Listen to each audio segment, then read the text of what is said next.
因为有水利大水沟贯穿总部，每到后大雨，华盈集团的厂房内外拢会淹水，造成未少灾损。但华盈集团基于对着政府机关甲民间事业单位共存共荣的理念，多年来华盈集团拢无向农田水利署分家人管理处提出赔偿，为解决淹水问题。华盈也向主管机关提出废水改道申请，最后也将购买这块水利地，希望会当彻底解决淹水问题。但进入到买地阶段，却出现顶种工业用地被定价为甲种工业用地售价，和华盈集团董事长肖栋斌认为这不合理，大声表达不满。国有单位从业人员，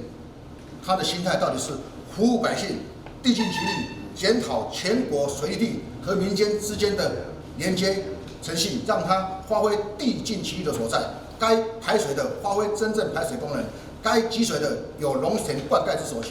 而已经都没有了，跟民间相交连，不是动不动就窃占国土、拆屋还地、什么侵占等等，而是如何检讨跟民间的利益相结合。我想这应该是改成国有所在，也是农水署各级长官的责任任务所属。第二个，执行单位它的透明度到底归哪个单位监管？比如说我刚刚说这个事实里面出现一个状况，承办者来勘察事实，连看都没有进来看。就说我占用就占用，非占用不可，这种态度是如何？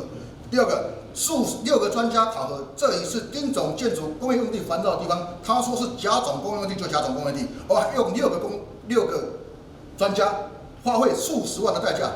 刚刚我前面故事里面有讲到，请问这些东西到底谁监督啊？这花费钱到底不是浪费公帑吗？不是百姓民间的钱吗？所以这些执行单位到底应该由谁监督？